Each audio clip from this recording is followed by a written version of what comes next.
Good morning. BCom second year की corporate accounting की class number 29 आज हम स्टार्ट करते हैं। चैप्टर हम पढ़ रहे हैं वैल्यूएशन ऑफ शेयर्स। उसके क्वेश्चन नंबर 5 तक हमने कंप्लीट किए हैं पिछले क्लासेस में। आज हम स्टार्ट करेंगे क्वेश्चन नंबर 6 से। देखिए क्वेश्चन गिवन है हमारा 31 मार्च 2016 को एक बैलेंस शीट दे रखी है आपको। यहाँ सिर्फ इक्विटी शेयर कैपिटल है आपके कैपिटल स्ट्रक्चर के अंदर। आगे बोल रहे हैं संपत्तियों का निम्न प्रकार से मूल्यांकन किया जाता है। प्लांट एंड मशीनरी डेटर्स जो है वो बुक वैल्यू पर ही है, गुडविल 10 लाख से है, स्टॉक और बिल्डिंग इन सब के आपको क्या कर रखी है, नई वैल्यू दे रखी है, रिवैल्यूएशन करा हुआ है। तो आगे जब हम नीट एसेट्स की कैलकुलेशन लेते हैं तब इन एसेट्स को क्या किया जाएगा, रिवैल्यूड प्राइस पर लिया जाएगा। ठीक है, आगे बोल रहे हैं पिछले 5 वर्षों के लिए आपको नेट ट्रेडिंग प्रॉफिट्स दिए हुए हैं, बिजनेस प्रॉफिट्स गिवन है आपको। ओके 5 साल के प्रॉफिट है। फिर आगे बोल रहे हैं इस प्रकार के व्यवसाय में विनियोग पर उचित प्रत्याय दर यानी normal rate of return on investment is 10%। ये हमारी NRR है। ठीक है, यह मान लीजिए कि प्रतिवर्ष लाभ का 20% सामान्य संचय में स्थानांतरित किया जाता है। आपके जो टोटल प्रॉफिट्स होते हैं ना उसमें से आप क्या करते हो, नेट 20% को रिजर्व्स में ट्रांसफ़र करते हो। तो जब हमने पढ़ा था पहले, मैंने आपको प्रॉफिट्स के बारे में बताया था कंपनी में कि क्या होता है, प्रॉफिट्स में से पहले टैक्स वगैरह का पेमेंट होता है, इंटरेस्ट वगैरह का पेमेंट होता है, उसके बाद प्रेफरेंस शेयर होल्डर्स को डिविडेंड दिए जाते हैं, फिर जो बचते हैं वो available to equity share holders होते हैं। ये बोल रहे हैं उन प्रॉफिट्स में से भी 20% का क्या किया जाता है, रिजर्व्स में रखा जाता है। तो रिजर्व्स भी इक्विटी शेयर होल्डर्स के होते हैं। तो profit available to equity share holders जो टोटल होते हैं ना, उसमें आपके पास 2 ऑप्शन है, या तो आप उन सबको एज ए डिविडेंड डिस्ट्रीब्यूट कर दो, सेकेंड आप उन प्रॉफिट्स का रिजर्व बना के रख लो, या कुछ उनमें से कुछ पार्ट आप रिजर्व बना के रख लो, कुछ डिविडेंड दे दो। तो ये क्या कर रहे हैं कि अपने जो profit available to equity share holders है टोटल, उसमें से 20% को क्या कर रहे हैं, रिजर्व में रख रहे हो, रिमेनिंग डिविडेंड। ऑब्वियसली बात है, रिमेनिंग क्या हो जाता है, डिविडेंड हो जाता है। यह मान लीजिए ओके प्रतिवर्ष 20% सामान्य संचय में हो रहा है। उसके बाद आपको अब फर्स्ट बोल रहे हैं नेट एसेट्स बैकिंग मेथड, यानी कि वही हमारा नेट एसेट्स मेथड, और second expected rate of dividend method, and third expected rate of earning method. इन तीनों मेथड से आपको वैल्यूएशन करना है कंपनी के शेयर्स का, इक्विटी शेयर्स का वैल्यूएशन करना है 3 मेथड से। First net asset, second expected rate of dividend, and third rate expected rate of earning method. Ignore corporate profit tax and corporate dividend distribution tax. ठीक है, अब हम स्टार्ट करते हैं हमारा वैल्यूएशन। नीट एसेट सबसे पहले फाइंड आउट कर लेते हैं। तो नीट एसेट्स के लिए जिन एसेट्स का रिवैल्यूएशन गिवन है उनको नई वैल्यू पर लिख देंगे, कैलकुलेशन ऑफ नेट एसेट्स। तो जिन जिन का रिवैल्यूएशन दे रखा है उन्होंने एसेट्स को नई वैल्यू पर। देखिए स्टार्ट करते हैं सबसे पहले प्लांट एंड मशीनरी और बिल्डिंग। तो प्लांट मशीनरी का भी आपको रिवैल्यूएशन दिया है, बिल्डिंग का भी रिवैल्यूएशन दिया है। ये 15 लाख से गिवन है और बिल्डिंग आपकी 13 लाख, नई वैल्यूज। ओके, इसके बाद नेक्स्ट हमारी एसेट में दे रखा है स्टॉक, डेटर्स और गुडविल। गुडविल भी दे रखी है, गुडविल 10 लाख से, गुडविल 10 लाख रुपए। डेटर्स के लिए बोल रहे हैं कि आपको बुक वैल्यू पर ही लेना है, यानी कि 9,50,000 पर ही। ये डेटर्स 9,50,000 बुक वैल्यू पर ही लिख लिए। और स्टॉक का नया वैल्यूएशन करके दिया हुआ है कि स्टॉक आपका है 12 लाख पर। ओके, तो ये 5 एसेट्स हमारे पास है, इन सबको हमने लिखा। इसमें से माइनस कर देते हैं नीट एसेट्स के लिए क्या, आउटसाइडर्स लाइबिलिटीज। देखिए डिबेंचर्स है, क्रेडिटर्स है, बैंक ओडी है, प्रोविजन फॉर टैक्स है, सबको माइनस करेंगे।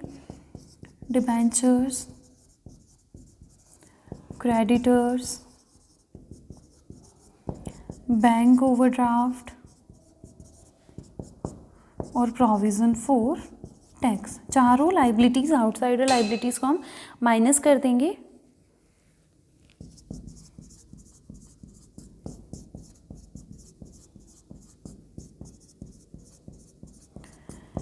यहाँ अब हमारे पास क्या आ जाएगी, हमारी नेट एसेट्स आ जाएगी। तो नेट एसेट्स हमारी हो जाएगी ₹43,50,000।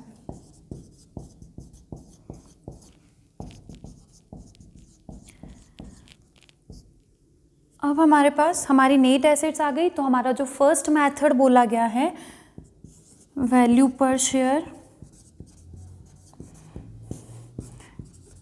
एसेट्स, बैकिंग मेथड, क्या फॉर्मूला होगा, net assets upon number of equity shares, क्योंकि इक्विटी ही हमारे पास, नेट एसेट्स 43,50,000 और नंबर ऑफ इक्विटी शेयर्स देखिए क्वेश्चन में गिवन है 22,000 इक्विटी शेयर्स। तो वैल्यूएशन कितना हो जाएगा, रुपीज़ 43,50,000 को डिवाइड कर देंगे 22,000 से, देन 197.727 पर शेयर या 197.73 इसको हम लिख सकते हैं। ये हमारा वैल्यूएशन हो गया इक्विटी शेयर्स का as per net assets method. अब सेकंड मेथड हमें बोला हुआ है expected rate of dividend method. Expected rate of dividend method. चलिए expected rate of dividend method से हम वैल्यूएशन कर लेते हैं हमारे शेयर्स का। तो एक्सपेक्टेड रेट ऑफ डिविडेंड का मतलब क्या होता है, पहले तो हमें वो फाइंड आउट करनी पड़ेगी। उसके बाद तो पहले हम एक बार फॉर्मूला लिखते हैं हमारे वैल्यूएशन के लिए, वैल्यू पर शेयर। क्या सिंपल सा फॉर्मूला है, मैंने बताए थे ना, एक्सपेक्टेड रेट जो भी मेथड है वो ऊपर लिखना है, तो यहाँ डिविडेंड है, डिवाइड करना है एनआरआर से और इनटू करना है हमें paid up value per share से, paid up value per share से। तो एक्सपेक्टेड रेट ऑफ डिविडेंड हम अब फाइंड आउट करेंगे। नॉर्मल रेट ऑफ रिटर्न हमें क्वेश्चन में दे रखी थी कितनी, 10% और एक शेयर हमारे 100 रुपये का और फुल्ली पेड अप है, तो ये तो हमें पता है, यहाँ से हमारे पास आंसर आएगा। अब हमें फाइंड आउट क्या करनी है, expected rate of dividend find out करनी है। देन करते हैं calculation of expected rate of dividend. क्या फॉर्मूला है एक्सपेक्टेड रेट ऑफ डिविडेंड का, तो profits available amount of dividend divided by paid up share capital into 100, यही फॉर्मूला होता है। अब हमें क्या फाइंड करनी पड़ेगी, अमाउंट ऑफ डिविडेंड। देन हम फाइंड आउट करेंगे फर्स्ट अमाउंट ऑफ डिविडेंड। उसके लिए हमें चाहिए एवरेज प्रॉफिट्स। एवरेज प्रॉफिट्स हमारे पास होंगे तब जाके हम बता सकते हैं कि आप डिविडेंड कितना देते हो। क्यों, क्योंकि प्रॉफिट में से पहले हम प्रेफरेंशियल डिविडेंड वगैरह सारी चीज़ें होती है तो माइनस करते हैं, रिजर्व्स वगैरह, जो बचता है वो हमारा डिविडेंड होता है। तो एवरेज प्रॉफिट अब हम फाइंड आउट कर लेते हैं। देखो हमें 5 सालों के प्रॉफिट दे रखे, 3 लाख, 3,30,000, 4,15,000, 3,00,000, 3,30,000, 4,15,000, आगे फिर गिवन है 4,30,000 और 6,50,000।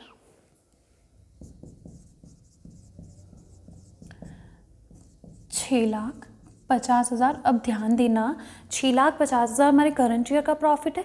अब अगर करंट ईयर में एसेट्स का रिवैल्यूएशन हुआ है, करंट एसेट्स का, तो उन पे होने वाले लाभ और हानि को भी क्या करना चाहिए, इसी में एडजस्ट करना चाहिए। तो हाँ बिल्कुल हुआ है, यहाँ पर हमारे स्टॉक का रिवैल्यूएशन, और स्टॉक जो है वो 14,50,000 पर था और उसको हम ले आए सीधे 12 लाख पर।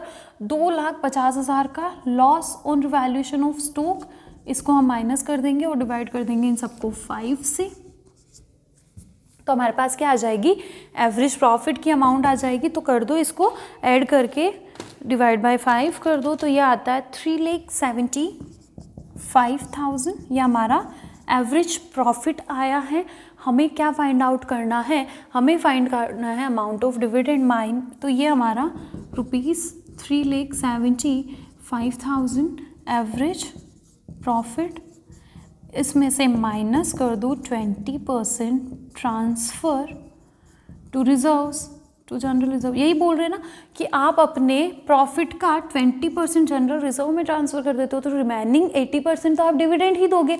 तो 3,75,000 का 20% यानी कि 75,000 माइनस कर दो, रिमेनिंग ये हमारा क्या हो गया, अमाउंट ऑफ डिविडेंड 3 लाख, मतलब 3 लाख रुपए का आप क्या करते हैं, डिविडेंड पे करते हैं। डिविडेंड आ गया तो रेट ऑफ डिविडेंड निकालने में कोई प्रॉब्लम नहीं।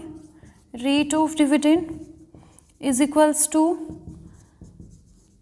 Amount of dividend divided by paid up capital into 100, amount है डिविडेंड की 3 लाख, कैपिटल आपकी टोटल है 22 लाख रुपए की।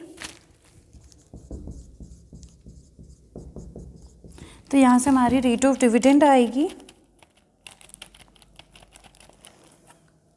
13.636%। इस रेट को हम यहाँ लिखेंगे 13.636 इंटू 100 डिवाइडेड बाई 10। तो ये हमारा वैल्यूएशन हो गया शेयर्स का ₹136.36 as per our expected rate of dividend method. समझ में आई चीज़? कैसे क्या किया हमने? एक्सपेक्टेड रेट ऑफ डिविडेंड के लिए हमें रेट ऑफ डिविडेंड चाहिए थी, तो हमने रेट ऑफ डिविडेंड इस तरीके से फाइंड आउट की। अपने टोटल प्रॉफिट्स का एवरेज लिया, उसमें से बोला गया कि 20% जनरल रिजर्व में ट्रांसफर होता है, तो रिमेनिंग तो आपका अमाउंट ऑफ डिविडेंड है। तो यहाँ पर रेट ऑफ डिविडेंड हमारी फाइंड आउट हो गई, रेट ऑफ डिविडेंड निकल गई, फॉर्मूला में रख दिया, हमारे पास वैल्यू पर शेयर आ गई। ये सेकंड मेथड हुआ। थर्ड मेथड हमें बोला है expected rate of earning method. इसको मैं हटा रही हूँ यहाँ से। सेकंड मेथड हमारा ये हो गया था एक्सपेक्टेड रेट ऑफ अर्निंग। तो यहाँ पे भी हमें क्या फाइंड आउट करनी पड़ेगी? एक्सपेक्टेड रेट ऑफ अर्निंग तो फाइंड आउट करनी ही पड़ेगी, बिल्कुल। Expected rate of earning method, और इस मेथड से हमें क्या फाइंड आउट करना है? Value per share find out करना है। वैल्यू पर शेयर का फॉर्मूला तो वही हो जाएगा, expected rate of earning upon normal rate of return into paid up value per share. Then expected rate of return हम फाइंड आउट करेंगे NRR 10 और इंटू 100। तो यहाँ हमारा आंसर आएगा। यहाँ हम वर्किंग नोट ही कर सकते हैं इसको, calculation of expected rate of earning. ये अब हमें क्या करनी है? यहाँ पे फाइंड करनी है एक्सपेक्टेड रेट ऑफ अर्निंग। तो देखिए एक्सपेक्टेड रेट ऑफ अर्निंग के लिए हमने क्या पढ़ा है? Formula profits after tax plus interest on term loans divided by net capital employed into 100। करें स्टार्ट। इसी फॉर्मूला से हमारी फाइंड आउट होगी expected rate of earning. Formula याद होना चाहिए, क्या फॉर्मूला था? Profit after tax plus interest on term loan divided by net capital employed into 100। तो प्रॉफिट आफ्टर टैक्स, अभी हमने एवरेज प्रॉफिट निकाले थे ना पिछले मेथड के अंदर, कितने आए थे? 3,75,000। हमारे नेट प्रॉफिट तो यही आए थे, एवरेज प्रॉफिट 3,75,000। ऐड करना है इसमें हमें इंटरेस्ट ऑन टर्म लोन्स, यानी कि लॉन्ग टर्म लोन्स जो कि डिबेंचर्स भी होते हैं एक तरीके के, टर्म लोन ही तो होता है डिबेंचर भी हमारा, तो उन पर जो इंटरेस्ट दिया जाता है उसको ऐड करना है। देखिए डिबेंचर्स पर इंटरेस्ट आपको दे रखा है 8% की रेट से और 5 लाख के आपके डिबेंचर्स, तो इंटरेस्ट कितना हो जाएगा? अब हमें चाहिए नेट कैपिटल एम्प्लॉयड। तो यहाँ हम करेंगे second calculation of net capital employed, क्योंकि ये होगी तभी हमारी कैलकुलेशन आगे चलेगी। कैपिटल एम्प्लॉयड, तो नेट कैपिटल एम्प्लॉयड का फॉर्मूला हमने पढ़ा हुआ है ना, total assets minus current liabilities, यही होता है। तो अब हम क्या करें? सारी एसेट्स को लिखें और उसमें से करंट लाइबिलिटीज़ को माइनस करें। सेकंड ऑप्शन यहाँ हमने कर रखा है ना, सारी एसेट्स लिख रखी है और हमने आउटसाइडर लाइबिलिटी माइनस कर रखी है। तो क्या कर दो, नेट एसेट्स के अंदर सिर्फ डिबेंचर्स को वापस से ऐड कर दो, क्योंकि ये सब तो जोड़ना ही है और ये तीनों तो घटाने ही है, सिर्फ इसी को तो नहीं लेस करना है। तो यहाँ हम क्या कर सकते हैं? इसका formula number 2 net assets plus debentures, ये हमारे पास क्या आ जाएगी? नेट कैपिटल एम्प्लॉयड आ जाएगी। तो 43,50,000 प्लस डिबेंचर्स हमारे 5 लाख के, तो ये ₹48,50,000 की हमारी नेट कैपिटल एम्प्लॉयड आ गई। ये हमारे पास आ जाएगी हमारी एक्सपेक्टेड रेट ऑफ अर्निंग। तो एक्सपेक्टेड रेट ऑफ अर्निंग कितनी हो जाएगी? देखो 3,75,000 प्लस ये 40,000 divided by 48,50,000 into 100 is equals to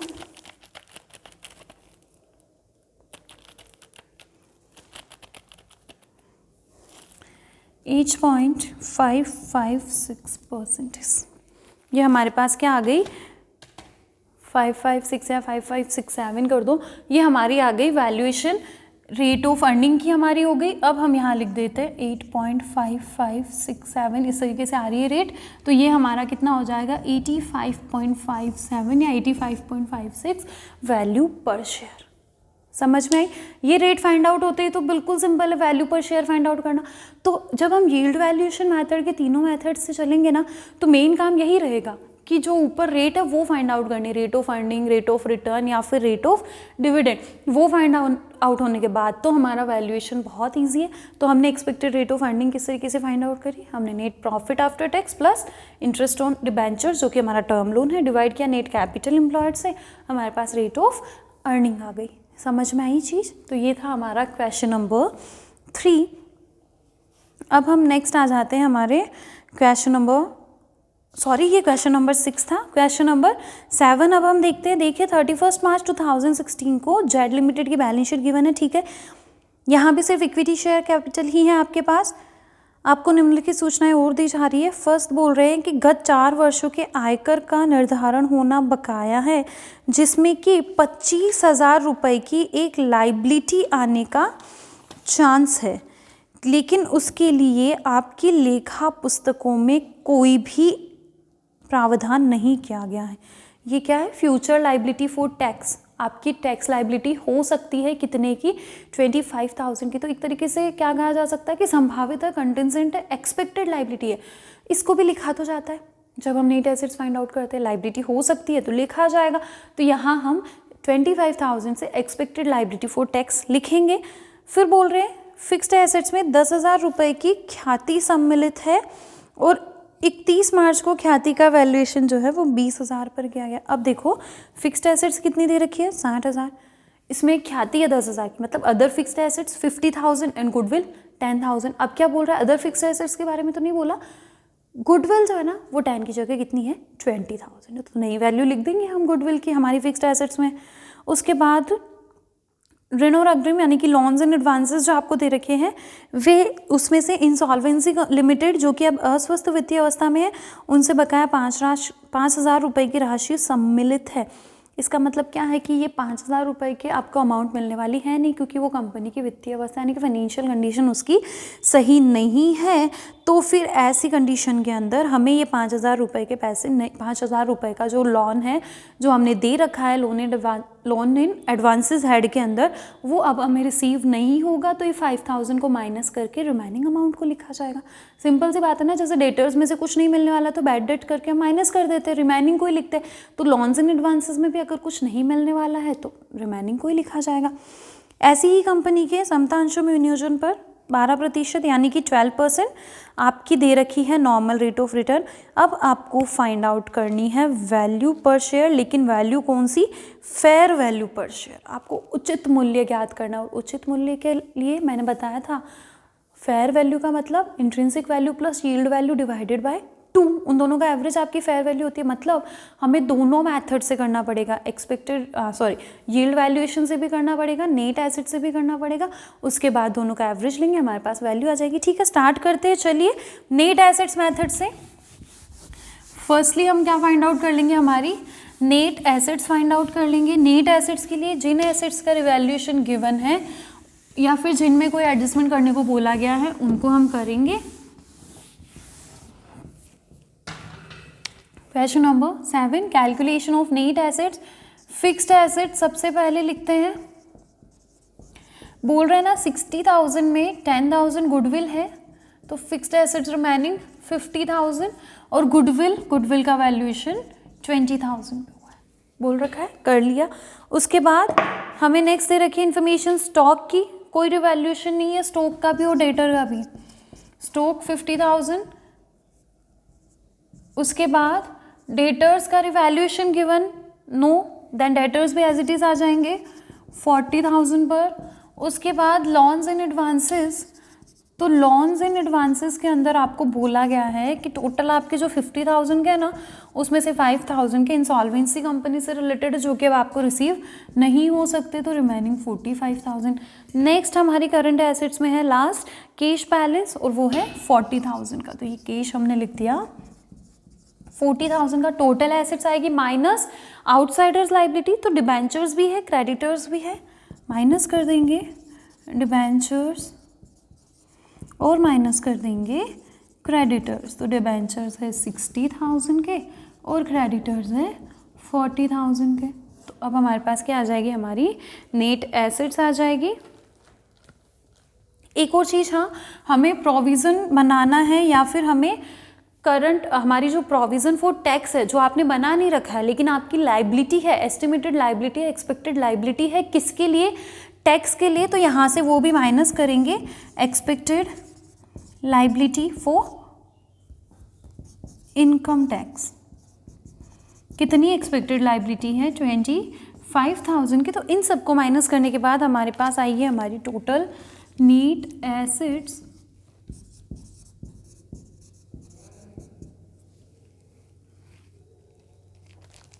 1,20,000। अब नेट एसेट्स आ गई तो वैल्यूएशन करने में कहाँ दिक्कत है, वैल्यू पर शेयर, और ये कौन सी वैल्यू कहलाएगी, इंट्रिंसिक वैल्यू, क्योंकि as per net assets method हम फाइंड आउट कर रहे हैं। क्या हो जाएगा, net assets divided by number of equity shares, then net assets हमारी 1,20,000। नंबर ऑफ इक्विटी शेयर्स देखिए बुक में गिवन है आपके 10,000 इक्विटी शेयर्स हैं, ₹12 पर शेयर। ये हमारा वैल्यूएशन हो गया as per net assets method. अब हम आ जाते हैं सेकंड मेथड पर, नेट, हमारा जो यील्ड वैल्यूएशन मेथड है। अब यील्ड वैल्यूएशन मेथड के अकॉर्डिंग हम फाइंड आउट करें हमारी वैल्यू, तो यील्ड वैल्यूएशन में भी 3 मेथड हमारे पास है, एक्सपेक्टेड रेट ऑफ अर्निंग है, एक्सपेक्टेड रेट ऑफ रिटर्न है, एक्सपेक्टेड रेट ऑफ डिविडेंड है। हमें यहाँ क्वेश्चन के अंदर देखिए बैलेंस शीट में जो रिजर्व्स एंड सरप्लस के अंदर profit and loss account given है ना, उसके अंदर करंट ईयर्स प्रॉफिट ऑफ ₹18,000 दे रखा है। क्या बता रखा है, करंट ईयर का 18,000 का उसके अंदर प्रॉफिट इंक्लूड है। तो अब हम क्या कर ले, किसी भी मेथड से कर सकते हैं। सबसे सिंपल मेथड हमारा एक्सपेक्टेड रेट ऑफ डिविडेंड होता है कि जो आपका प्रॉफिट है वही आपका डिविडेंड की तरह डिस्ट्रीब्यूट हो जाएगा और डिवाइड कर देंगे हमारी पेड अप शेयर कैपिटल से और इंटू 100 कर देंगे, तो हमारे पास एक्सपेक्टेड रेट ऑफ डिविडेंड आ जाएगी। तो फर्स्ट हमारी फाइंड आउट हो गई यील्ड इंट्रिंसिक वैल्यू, सेकेंड हम फाइंड आउट करेंगे यील्ड वैल्यू पर इक्विटी शेयर। फॉर्मूला क्या लिखेंगे, expected rate of dividend divided by paid up share capital into 100। Expected rate of dividend हम फाइंड आउट कर लेते हैं। चलिए वर्किंग नोट बना लेते हैं। Expected rate of dividend, profit और इसी को क्या कहा जाएगा, dividend divided by paid up share capital into 100। Profit कितना हो जाएगा हमारा 18,000 का, पेड अप शेयर कैपिटल आपकी 1 लाख की इंटू 100, तो ये हमारी 18% रेट ऑफ डिविडेंड आ गई। अब जब 18% रेट ऑफ डिविडेंड आ गई है तो फॉर्मूला के अंदर हम इस वैल्यू को रख देंगे।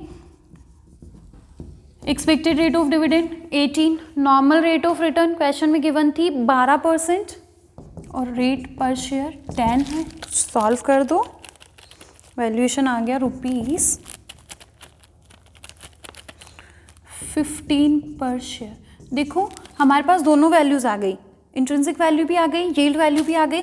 तो अब हम फाइंड आउट कर सकते हैं fair value per share is equals to intrinsic value plus yield value divided bye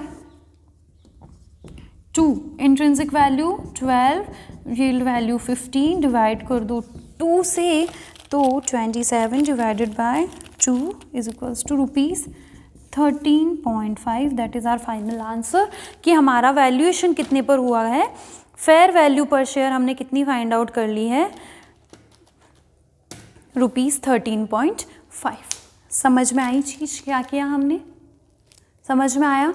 सबसे पहले हमने क्या किया, हमारी नेट एसेट्स फाइंड आउट की और नेट एसेट्स मेथड से हमने वैल्यूएशन किया। सिंपल सा हमारा फॉर्मूला होता है net assets upon number of equity shares. उसके बाद हमने यील्ड वैल्यूएशन किया, तो यील्ड वैल्यूएशन के लिए हमने एक्सपेक्टेड रेट ऑफ डिविडेंड को बेस बनाया, और एक्सपेक्टेड रेट ऑफ डिविडेंड के अकॉर्डिंग हमारा फॉर्मूला होता है एक्सपेक्टेड रेट ऑफ डिविडेंड का प्रॉफिट और dividend upon paid up share capital into 100। इसके बाद हमारे पास एक्सपेक्टेड रेट ऑफ डिविडेंड आई, हमारे वैल्यू पर शेयर के फॉर्मूला में हमने वैल्यूज़ रखी और हमारे पास आ गई expected rate of dividend method से value per share, yield value, intrinsic value, yield value, दोनों को ऐड करके डिवाइड किया 2 से हमारे शेयर्स की फेयर वैल्यू आ गई। तो ये हमारा क्वेश्चन नंबर 7 सिंपल सा था। तो ये हमारा क्वेश्चन सॉल्व हुआ। आगे के क्वेश्चंस नेक्स्ट क्लास में डिस्कस करेंगे। Thank you.